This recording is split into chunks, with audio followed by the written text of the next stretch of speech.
Now, it affects tens of millions of us across the world, some of us more susceptible to it than others. In the past, addiction was seen as a moral failing, but as research has progressed, it is now recognised as a disease, creating cravings, forming a debilitating dependence. Drugs, alcohol, social media and gambling can all change the chemicals in our brains. This week is World Brain Awareness Week, so the perfect opportunity to catch up with the latest research on the issue. And for that, we're joined on set by Jocelyne Caboche, Director of Research at the National Centre for Scientific Research here in France, the CNRS. Ms. Caboche, thanks so much for your time. Can I start simply by asking you, what is addiction? Addiction is a loss of control over the use of a drug, with compulsive seeking and taking of the drug despite negative consequences. And one important hallmark of drug addiction is relapse, despite years of abstinence. So, as you told, before it was admitted that it was a disease now. It's not just now. Yes, it is now considered like a mental disorder, a chronic disorder of the brain. Because what exactly happens in our brain when we get addicted to something? So, depending on the drug, the effects on the brain awareness levels, on the pleasure, on the pain are very different. What drugs of abuse all produce is alteration in a brain area, with a specific brain area, which is called the reward circuits. Drugs hijack these circuits and produces abnormal levels of dopamine, which is a chemical messenger normally involved in motivation and taking decision. So little by little, drugs of abuse will corrupt the behavior normally associated with natural rewards.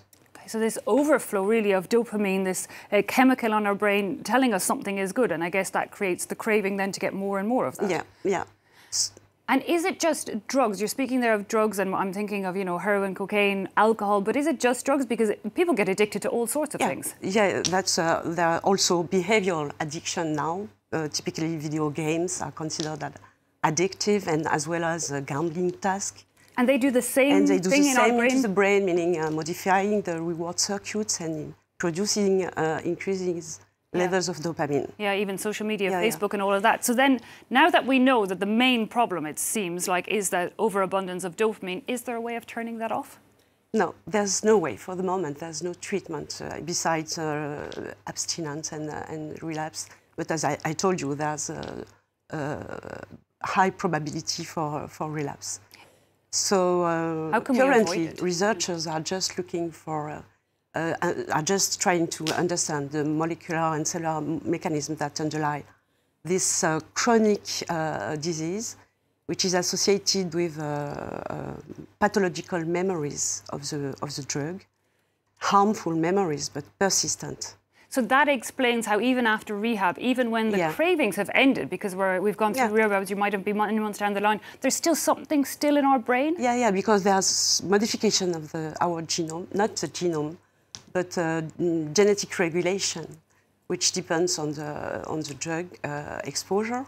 So these produce long-lasting modification of brain properties in this area, which is a reward circuit. Oh, yeah, it sounds like really quite long-term damage, at least once somebody does get addicted. But it seems like some people are more susceptible than others. We consider that about 50% genetic factors account for about 50% of susceptibility to drugs, while risk factors account for the other 50%. So risk factors is so-called epigenetic, which is very important, for example, when we consider that a teenager taking its first drug consumption during teenager has addiction risk increased tenfold.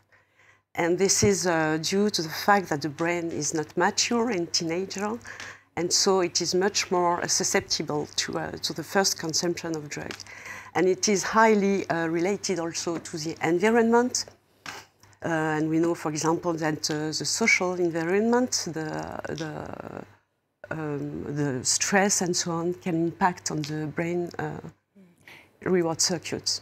It does sound like like any other disease, prevention is better than cure. As in this one, we don't yet have a cure. But how can we prevent it? I mean, when it comes to drugs and hard drugs, yes, that's awareness. I mean, we all know the dangers of taking them. But now people are getting the same issues using social media, you know? I mean, how can people, because you can love something, you can do something a lot. How do you know when to draw the line before it becomes dangerous? So, yes, we must try to prevent people. And to say to say them that to be careful, because they are high risk of addiction to these activities or to these drugs, and try to avoid. But no. Yeah, it's a delicate balancing act, isn't it? Because we don't even know before we get addicted whether we're someone that could get addicted. It sounds like, yeah, everything in moderation, which is a pretty good motto in life anyway. Ms. Jocelyne Caboche, thanks so much for giving us some insight there into what happens to our brains when we get addicted and the danger of dopamine, which is that pleasure chemical. Yeah, Jocelyne Caboche there, Director of Research at the National Centre for Scientific Research here in France, and also from one of the main universities here.